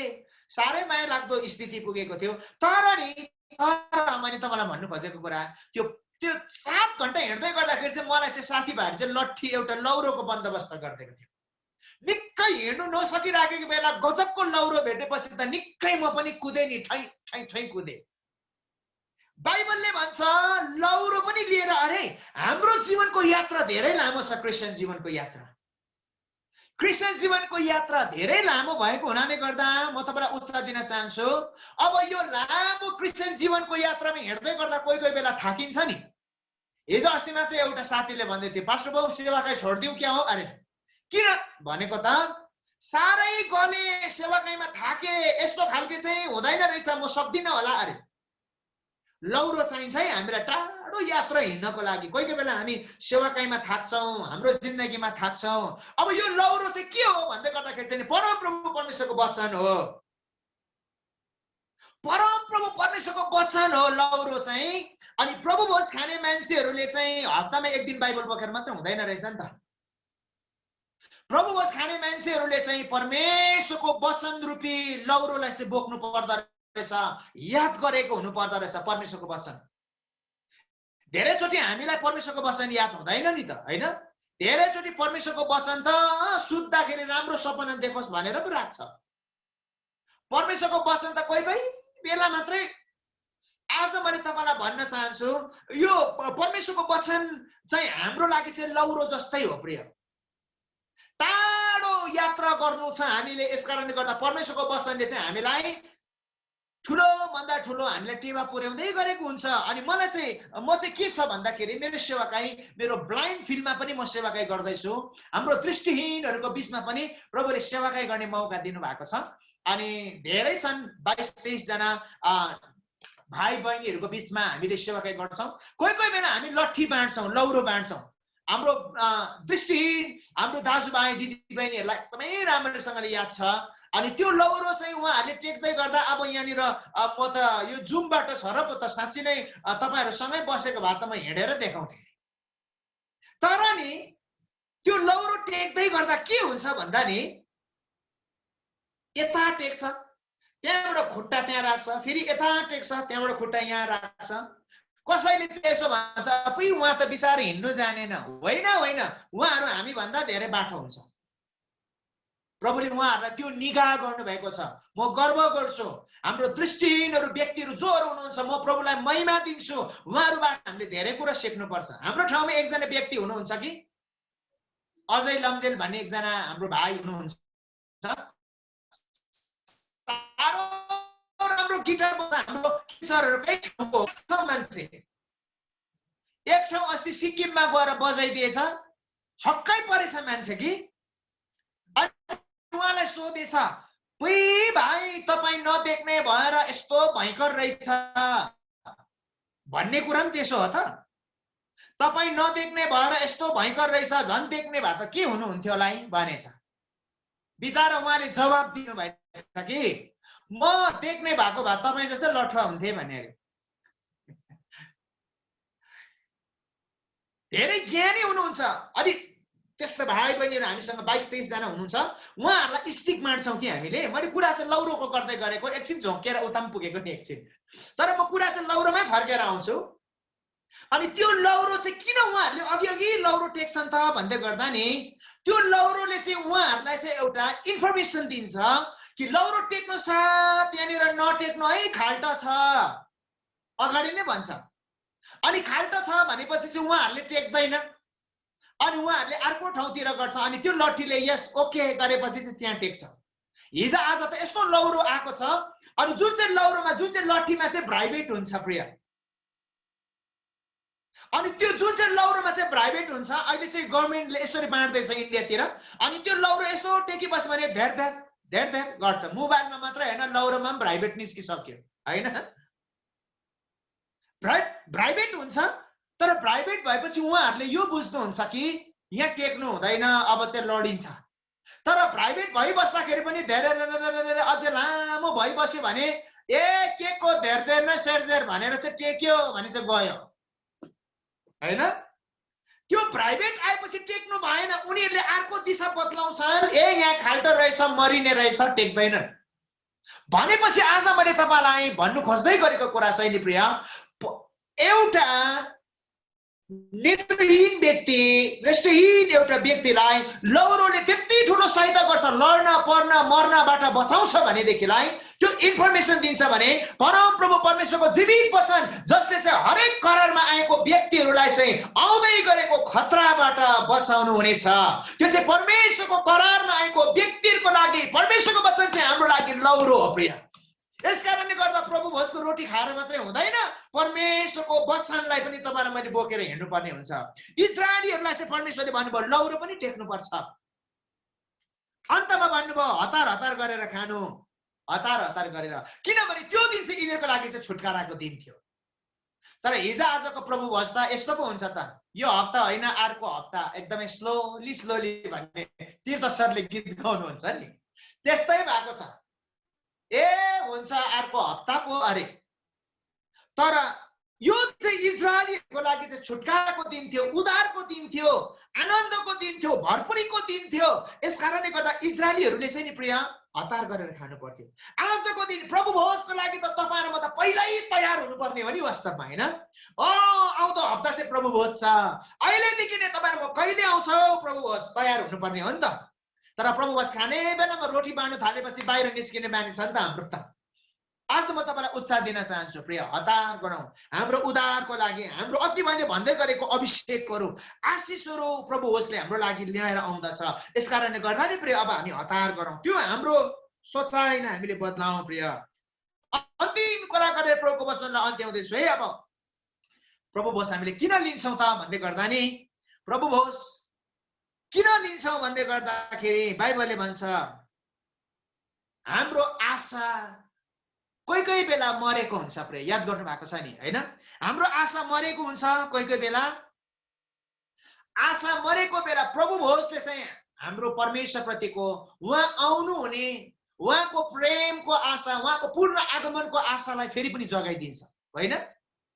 उहाँको प्रेम, हाम्रो सिद्धिँदै गरेको उहाँसँगको सम्बन्धको आशाहरू फेरि पनि पौलाउँछ प्रिय। किनभने हामी त्यो दिनहरुमा जिउँदैछौँ अनि हाम्रो करार गरेको परमेश्वरसँग हाम्रो एक दिन भेट हुन्छ। हाम्रो करार गरेको परमेश्वरसँग हाम्रो एक दिन भेट हुने आशामा हामी जिउँदैछौँ। अनि उहाँसँग भेट्ने आशा नि कोही कोही क्रिस्चियनको त सेल्लाइसकेको होला, हैन? अस्ति एकजनाले टाउको कनाउँदै भन्दै थियो, हैन प्रभु आउँछ के हो?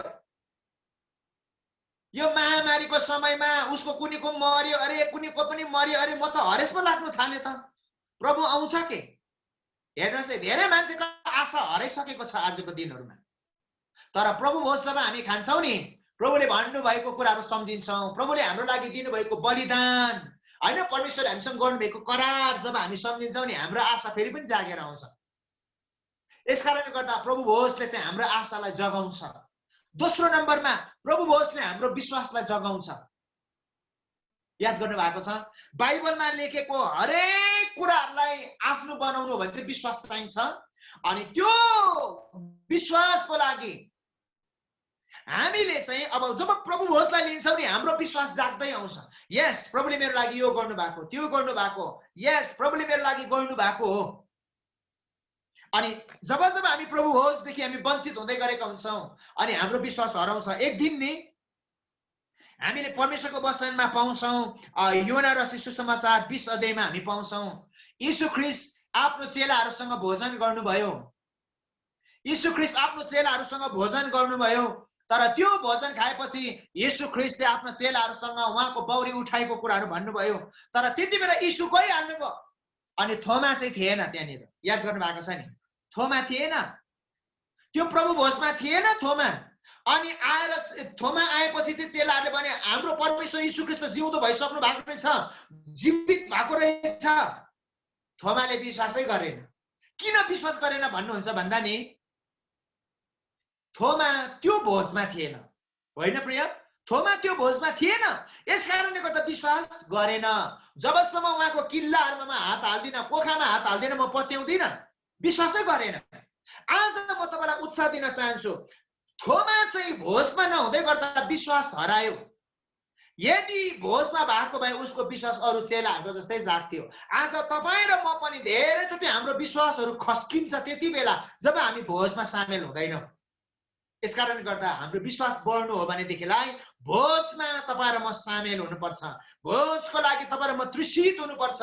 भोजको लागि तपाईँ र म हतारिनुपर्छ। प्रिय, अन्तिम कुरा, प्रभु भोज किन लिन्छौँ त भन्दै गर्दा नि प्रिय, प्रभु भोजले चाहिँ तपाईँ र मेरो परमेश्वर प्रतिको प्रेमलाई अझै ताजा बनाइदिन्छ। यो मेरो अन्तिम कुरा हो तपाईलाई भन्ने। प्रभु भोजले चाहिँ तपाईँ र मेरो परमेश्वर प्रतिको प्रेम, हाम्रो करारको परमेश्वरसँगको प्रेमलाई अझै ताजा बनाइदिन्छ। यो नयाँ करारको वास्तविकता मैले तपाईसँग भन्दै गरेको। अब नयाँ करारको वास्तविकता यो प्रभु भोजले, बाइबलले यसो भनेको छ, आखिरी दिनहरूमा प्रेम सेलाएर जानेछ, होइन? आखिरी दिनहरूमा प्रेम सेलाएर जानेछ। मान्छेले आफूले आफूलाई प्रेम गर्छ। यो दिन त त्यस्तो भइसकेको छ नि, याद गर्दै हुनुहुन्छ? यो दिनहरू त्यस्तै भइसकेको छ। मान्छेले आफूले आफूलाई प्रेम गर्न थालेको छ। अघि मात्रै मेरो साथीसँग गफ हुँदै थियो, आजको दिन त आफ्नो बाउलाई कोभिड पोजिटिभ मात्रै भनेको सुन्यो भने छोरा सानो भाग्दैन। अबै कहाँ बाउलाई सुन्यो, होइन, आफूलाई आफू मात्रै छ। हिजो अस्ति यी घटना त्यस्तै घट्यो नि। बाबा मरेको, न त छोरा नि जान्छ न छोरी, न हस्पिटलमा पुगेको, बाउदेखि दूर दूर विचार, होइन, आइज न हो आइज भन्छ, बाउले भागेको भागेकै। आखिरी दिनहरूमा धेरैको प्रेम सेलाएर जानेछ। आफूलाई नै प्रेम गर्ने, आफूलाई नै प्रेम गर्ने हुन्छन्, होइन, संसारलाई प्रेम गर्ने हुन्छन्। तर प्रभु भोजले चाहिँ तपाईँ र मेरो परमेश्वर प्रतिको प्रेमलाई अझै इन्क्रिज गर्छ। परमेश्वर प्रतिको लभलाई इन्क्रिज गर्छ। प्रभु भोजले चाहिँ आज मानिसहरू संसारलाई प्रेम गर्ने भएका छन्। आज मानिसहरू आफूले आफूलाई नै प्रेम गर्ने भएका छन्। प्रिय, तर आजको दिन तपाईँ र म प्रभु भोज लिँदै गर्ने व्यक्ति चाहिँ प्रभुसँग, किनभने प्रभु भोजमा चाहिँ तपाईँ र मैले परमेश्वरको प्रेमलाई हामीले स्मरण गर्ने मौका पाउँछौँ। प्रभु भोजले चाहिँ तपाईँ र मलाई परमेश्वरको प्रेमतिर हामीलाई दौडाउँछ। यसकारणले गर्दा हाम्रो इसाई जगतमा हुँदै गरेको यो प्रभु भोज हामीले कसरी गर्दैछौँ, हामी लिडरहरूले कसरी दिँदैछौँ, कसरी चाहिँ मानिसहरू हामीले चाहिँ अब प्रभु भोजलाई चाहिँ हामीले डेफिनेसन दिँदैछौँ मलाई थाहा छैन। तर मलाई परमेश्वरले भन्नुभए अनुसार मैले तपाईँहरूसँग राख्दै गरेको कुरा, प्रभु भोजले हाम्रो आशालाई अझै नयाँ बनाउँछ। प्रभु भोजले हाम्रो विश्वासलाई अझै नयाँ बनाउँछ। प्रभु भोजले तपाईँ र मेरो प्रेमलाई परमेश्वर प्रति अझै नयाँ बनाउँछ। अब चाहिँ म एउटा घटना भनेर अन्त गर्दैछु। यो चाहिँ मेरो लास्ट हो, किनभने मेरो वचन हुँदै बोल्दै गर्दा बिच बिचमा यो मेरो अन्तिम त धेरैचोटि भन्छु, तर अब यो लास्ट भने चाहिँ इङ्ग्लिसमै भन्दै गर्दा चाहिँ साँच्चै भन्दै गरेको तपाईँसँग है। प्रभु भोज जब हामी प्रभुको प्रेमको महसुस गर्छौँ, अनि मैले तपाईँलाई भन्दैछु प्रभु भोजले चाहिँ तपाईँ र मेरो प्रेमलाई प्रभुप्रति अझै हामीलाई क्लोज बनाउँछ हाम्रो करारको परमेश्वरसँग। परमेश्वरले तपाईँ र मलाई यति धेरै प्रेम गर्नुभयो, लभ गर्नुभयो। म यो घटना फेरि पनि भन्छु है, पहिला पनि मैले भनेको थिएँ, अहिले आज पनि म भन्छु।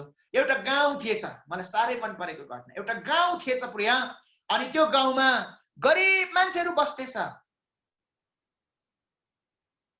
तर त्यो गाउँमा गरिब मान्छेहरू बस्दैछ, चोरले साह्रो दुःख दिएको थिएछ त्यो गाउँमा, अनि चोरले साह्रै सताएको। तर त्यो गाउँमा एउटा लिडर थिएछ, त्यो लिडर चाहिँ वचनमा पक्का, बोलेको कुरा पुरा गर्ने, यस यस नो नो। फेरि कसै त एउटै मुखले 20वटा बोल्ने हुन्छ त्यस्तो होइन, तर ऊ चाहिँ यस यस नो नो। अनि गाउँमा चोरले साह्रो दुःख दिएपछि त्यो लिडरलाई रिस उठेछ, अनि लिडरले भन्नुभएछ अब यो गाउँमा जसले चोर छ म भएकोमा ल्याउनु, चोर पक्रियो भने अनि त्यो चोरलाई चाहिँ म कोर्रा हानेर मारिदिन्छु, लिडरले भनेछ। मैले प्रेमको प्रसङ्गमा भन्दै गरेको अन्तिम कुरा। अनि 1 महिना 2 महिना 3 महिनासम्म चोरले चोर्नु छोडेछ, किनभने त्यो लिडरको बेहोरा चाहिँ सबै चोरलाई पनि थाहा रहेछ। अब यसले त बोलेको कुरा गर्छ, छोड्दैन, मार्छु भनेको छ मार्छ, चोर्नु हुँदैन। चोर सुध्रेछ प्रिय यो मान्छे बोलेको दिनदेखि। 1 महिना 2 महिना 3 महिना चोरले चोरेन रहेछ प्रिय। 4 महिनाको सुरुवातमा एउटा चोर पकडेछ। 4 महिनाको सुरुवातमा एउटा चोर पकडेछ अनि लिडरलाई भनेछ, हजुर तपाईले भन्नु भएको थियो चोरलाई पक्ड्यो भने म भाकामा ल्याउनु, कोर्रा हानेर मार्दिन्छु, हामी मारौँ कि तपाई मार्ने? त्यो लिडरले भनेछ, ओहो त्यो चोरलाई पक्ड्यो म भाकामा ल्याऊ। गाउँले सबै एक भएर हिर्काउँदै डोरीले बाँधेर चुड्दै तिमीहरूले टर्चर दिँदै म भाकामा ल्याउ त, म कोर्रा हानेर मार्छु, बिचोक पारेर मार्छु। सबै गाउँकोले चोरलाई हिर्काउँदै पिट्दै चुड्दै लगेछ प्रिय। अनि त्यो लिडरको आँगनमा पुर्याएछ। लिडरको आँगनमा पुर्याउँदै गर्दा परबाट लिडरले देखेछ प्रिय, चोरलाई ल्याउँदैछ, हिर्काउँदैछ, चुड्दैछ।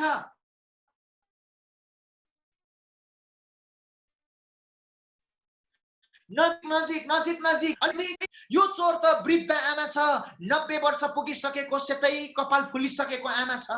यो चोरले चाहिँ के चोर्यो होला हौ?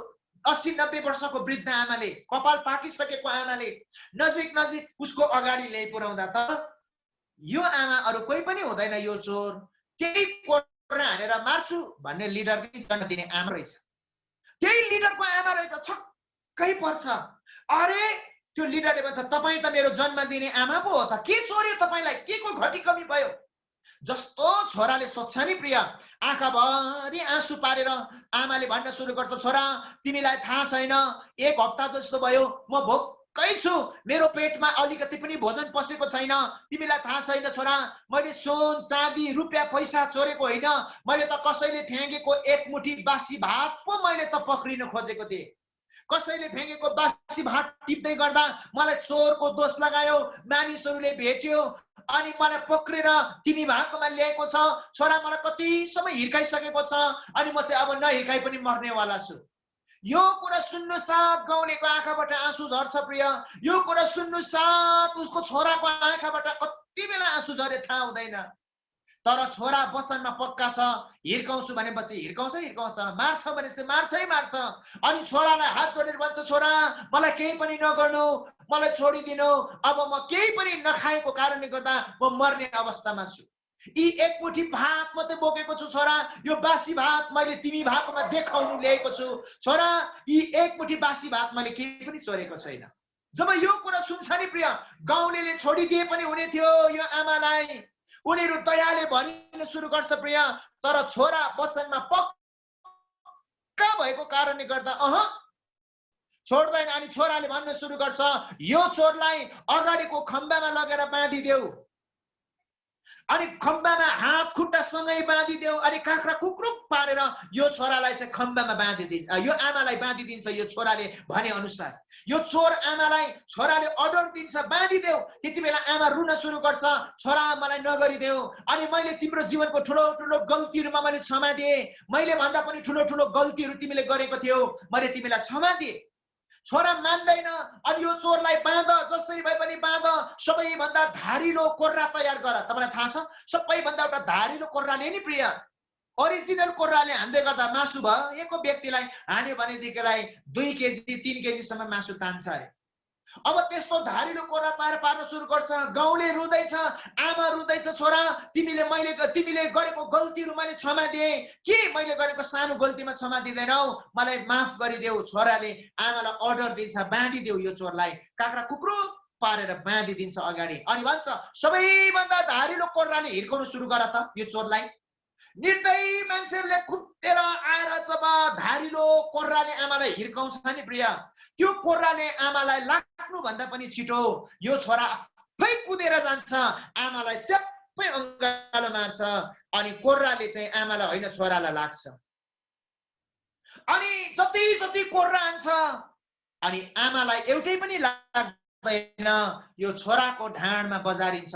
हरेक कोर्राले आमाको शरीरको मासुलाई, छोराको शरीरको मासुलाई तानिदिन्छ। अनि जति जति कोर्रा हान्छ नि प्रिय, छोराको ढाडहरूबाट रगत बग्न सुरु गर्छ, छोरा चिच्याउँछ, छोरा कालिन्छ चित्कारको साथमा। अनि त्यो छोराको शरीरबाट बगेको रगतहरू चाहिँ आमाको ढाडमा चुन्छ, आमाको पछाडिको ढाडमा चुँदै गरेको हुन्छ तातो रगत। त्यो चोटलाई खप्नु नसकेर बगेको आँसुहरू आमाको शरीरमा चुन्न सुरु गर्छ। आमाको आँखाको अगाडि छोराको आँसुको थोपाहरू, आमाको आँखाको अगाडि छोराको रगतको थोपाहरू चुन सुरु गर्छ। छोरा चिच्याउँछ, कोर्रा हाने गर्छ प्रिय। छोराको हात खुट्टाहरू कमजोर भइसकेको हुन्छ, छोराले डङ्गै हात छोडी पठाउँछ। जब छोराले हात छोड्छ नि प्रिय, छोरा डङ्गै उत्तान हुन्छ अनि भन्छ, मेरो आमालाई छोडिदिनु, मेरो आमाले पाउने चोटहरू मैले पाएँ, मेरो आमालाई पाउने दण्ड मैले पाएको छु, मेरो आमा भोकाएको छ, छिटो गरिकन मेरो आमालाई भोजन दिनु, अनि तिमीले बरु मलाई वास्ता नगर्नु। त्यो आमालाई जस्तो छोडिदिन्छ नि प्रिय, आमा कुदेर आउँछ अनि छोरालाई अङ्कमाल गरेर भन्छ, छोरा तिम्रो शरीरमा बगेको रगतहरू कति धेरै बग्यो, मैले तिमीलाई जन्म दिँदै गर्दा पनि यति धेरै रगत बगेको थिएन, मैले तिमीलाई जन्म दिँदा पनि यति धेरै आँसु बगाउनु परेको थिएन, तर तिमीले आज मेरो लागि यति धेरै गरेको छौ छोरा, कुन शब्दमा धन्यवाद दिनु। आमाको हात छोराले समातेर भन्छ, आमा के फेरि चोर्ने, आमा के फेरि यस्तो गल्ती गर्ने। आमाले रुँदै भन्छ, नाइ छोरा म यस्तो गल्ती गर्न सक्दिनँ, नाइ छोरा म यस्तो भुल गर्न सक्दिनँ। आमाको हात समातेर छोराले भन्छ, आँखाभरि आँसु पारेर भन्छ, शरीरभरि रगतै रगत भएको थरथराउँदै काम्दै छोराले भन्छ, आमा फेरि पनि यस्तो गल्ती नगर्नु है, आमा फेरि पनि यस्तो भुल नगर्नु है, किनभने तपाईँको एउटै छोरा थियो मात्रै भन्दा भन्दै छोरा मर्छ। अनि मानिसहरूले त्यो आमालाई फेरि पनि भोजन खुवाउँछ अनि आमाले पाउने दण्ड छोराले पाउँछ। प्रिय, मैले तपाईँलाई भन्दै गरेको यो घटना त नि प्रिय, छोराले आमालाई गरेको प्रेम र मायाको एउटा प्रतीक मात्रै हो।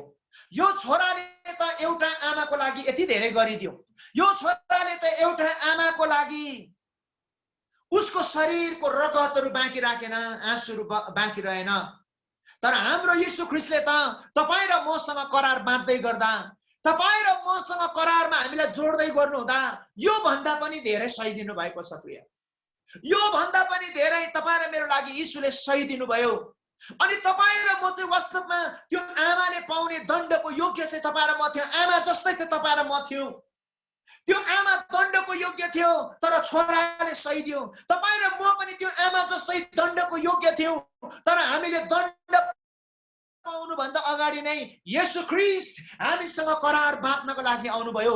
अनि येशू ख्रीष्ट करार बाँध्नको लागि आउनु भएपछि येशूले हामीलाई अँगाल्नु भयो अनि हामीले खाने कोर्रा येशूले खाइदिनु भयो, हामीले पाउने चोट येशूले पाइदिनु भयो, हामीले पाउने दर्द येशूले सहिदिनु भयो।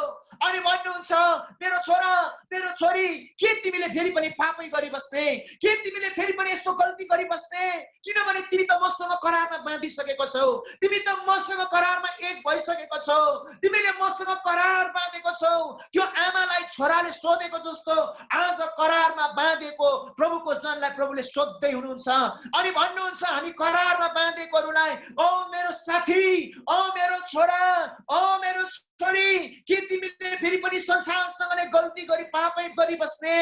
प्रभुले भन्नुहुन्छ, अब फेरि पनि नगर है, फेरि पनि नगर है। परमेश्वरको वचनले भन्छ प्रिय, परमेश्वरको शरीर पुत्र यीशु ख्रीष्टको शरीरमा चाहिँ त्यो छोराको शरीरमा भन्दा पनि चोट लागेको थियो। एक दिन प्रभु मसँग बोल्नुभयो, मर्कोस मैले तँलाई यति धेरै माया गरेको छु। मैले प्रभुलाई भने, प्रभु कति धेरै माया गर्नुभयो? प्रभुले मलाई भन्नुभयो, मैले तँलाई यति धेरै माया गरेको छु मर्कोस, मैले तँलाई माया गर्दै गर्दा मेरो आँखाबाट एक थोपा आँसु पनि झरेको थिएन, तर जब मैले तँलाई माया गरेँ नि मेरो आँखाको आँसु सिद्धिएको थियो नि। प्रभुले भन्नुभयो, आँखामा त रगतहरू पो थियो त।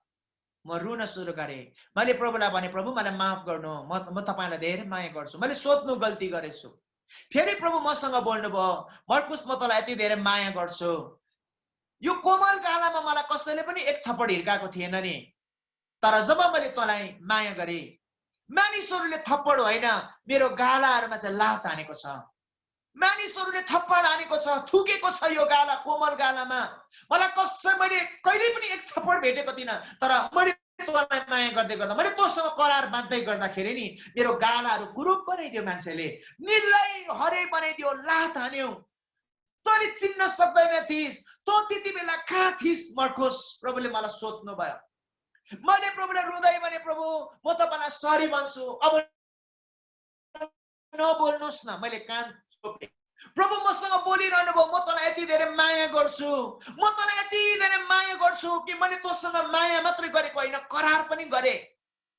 अनि तँसँग करार मान्दै गर्दा थाहा छ मेरो शरीरमा कसैले पनि एउटा हतियार एउटा औजारले हिर्काएको थिएन, तर मैले तँलाई माया गर्दै गर्दा मेरो शरीरमा धारिलो कोर्राले हिर्काइदिएको छ।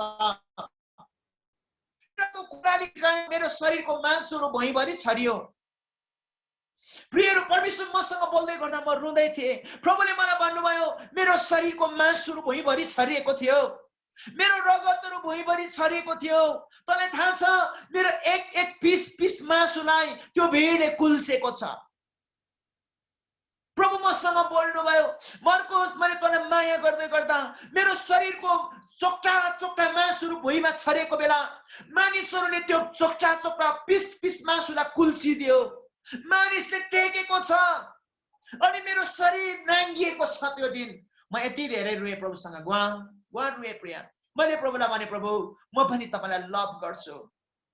प्रभु मसँग त्यति बेला बोल्नुभयो, मर्कोस तँलाई थाहा छ शरीर भनेको चाहिँ त्यति, त्यो मेरो शरीर चाहिँ अहिले मेरो मण्डली हो, अहिले मेरो मण्डली हो।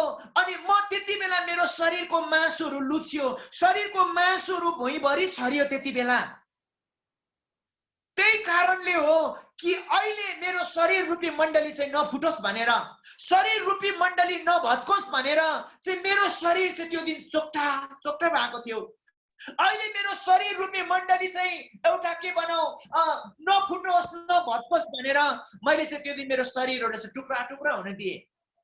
प्रभुले मलाई भन्नुभयो जब जब मेरो मण्डली फुट्छ नि, जब जब मेरो मण्डली टुट्छ नि, त्यति बेला मलाई त्यो दर्द फेरि पनि फिल हुन्छ, त्यो दर्द फेरि पनि मलाई महसुस हुन्छ। प्रभु मसँग बोल्नुभयो, प्रिय आज हाम्रो मण्डली फुट्न लागेको छ भने, आज हाम्रो चर्चहरू फुट्न लागेको छ भने, प्रभुको शरीर टुट्न लागेको छ भने प्रभुले त्यो दिन आफ्नो शरीरलाई टुटाएर मण्डलीलाई जोड्न लाग्नु भएको छ। अनि प्रभुले मसँग बोल्दै गर्नुहुँदा म यति धेरै रुएँ प्रिय, यति धेरै रुएँ। अनि मैले पनि प्रभुलाई भने प्रभु म तपाईको लभको लागि धन्यवाद भन्छु, म तपाईको प्रेमको लागि कदर गर्छु। त्यही माया प्रभुले हामीसँग गर्नुभयो, करार बाँध्नुभयो अनि भन्नुहुन्छ मेरो छोरा मेरो छोरी त्यो माया कहिले पनि नबिर्सिनु है, अनि त्यो सम्झना गर्नु है भनेर चाहिँ प्रभु भोज हाम्रो लागि दिनुभएको। अनि त्यो चाहिँ हाम्रो लागि न्यू कभेनेन्ट हो, त्यो चाहिँ हाम्रो लागि नयाँ करार हो। प्रिय, यस कारणले गर्दा तपाईँ र म चाहिँ त्यो नयाँ करारमा आजको दिनमा जिउँदैछौँ। प्रभुले हामीलाई आशिष दिउन्। आउनुहोस् हामी आँखालाई बन्द गरौँ। ओ रिमा हासे खेल्दे रेबे प्रभु हामी तपाईको वचनको लागि धन्यवाद भन्छौँ। प्रिय आउनुहोस् हामी एकछिन प्रभुको उपस्थितिमा जाउँ। प्रभुले तपाईँ र मलाई यति धेरै प्रेम गर्नुभयो, तर प्रभु परमेश्वरले हामीलाई प्रेम मात्र होइन तर करार बाँध्नको लागि आउनुभयो अनि भन्नुहुन्छ मैले तिम्रो लागि रोएको छु, भन्नुहुन्छ मैले तिम्रो लागि आँखाभरि आँसुको सट्टामा रगतहरू जम्माएको अवस्थाहरू भोगेको छु, भन्नुहुन्छ मेरो गाला कुरूप भएको छ त्यो दिन तिमीलाई त्यो सुन्दरता दिनको लागि, निलै हरियै भएको छ। प्रभु भन्नुहुन्छ त्यो दिन मेरो शरीरको मासुको पिस पिस भुइँमा छरिएको छ, भिडले कुल्चिदिएको छ, ताकि तिमीलाई मानिसहरूले त्यो कुल्चिँदै गर्दाखेरि पनि म माथि उठाउँ भनिकन, जोडौँ भनिकन प्रभु भन्नुहुन्छ। एउटा परिवार फुट्दै गर्दा, एउटा क्रिस्चियन परिवार फुट्दै गर्दा, एउटा दम्पत्य जीवन फुट्दै गर्दा, एउटा मण्डली फुट्दै गर्दा प्रभुलाई त्यो दर्द हुन्छ। प्रिय, प्रभुले भन्नुहुन्छ मैले करार गरेको मण्डली नफुटोस्, प्रभु भन्नुहुन्छ मैले करार गरेको मेरो परिवारहरू नफुटोस्। हो राफा यन्दा नामसे प्रभु तपाईलाई धन्यवाद, प्रभु तपाईलाई धन्यवाद तपाईको करारको लागि। तपाईँ हामीसँग बोल्नुभयो प्रभु, हामी साधारण मानिसहरू होइन रहेछौँ तर हाम्रो लागि त तपाईँले धेरै प्रावधानहरू राखिदिनु भएको भन्ने सत्यतालाई बुझेका छौँ। तपाईँलाई धन्यवाद। हाम्रो इपिएम मिनिस्ट्रीलाई आशिष दिनुहोस्। हाम्रो यो जुम परिवारमा रहनुभएको सबैलाई आशिष दिनुहोस् अनि तपाईँको करारमा हामीलाई जिउने अनुग्रह गर्नुहोस्। धन्यवाद सबै कुरोको लागि येशू ख्रीष्टको नाममा, आमेन आमेन आमेन आमेन। यो समय म फेरि पनि प्रभुको चरणलाई दिन्छु। प्रभुले सबैलाई आशिष दिउन्। जय मसीह।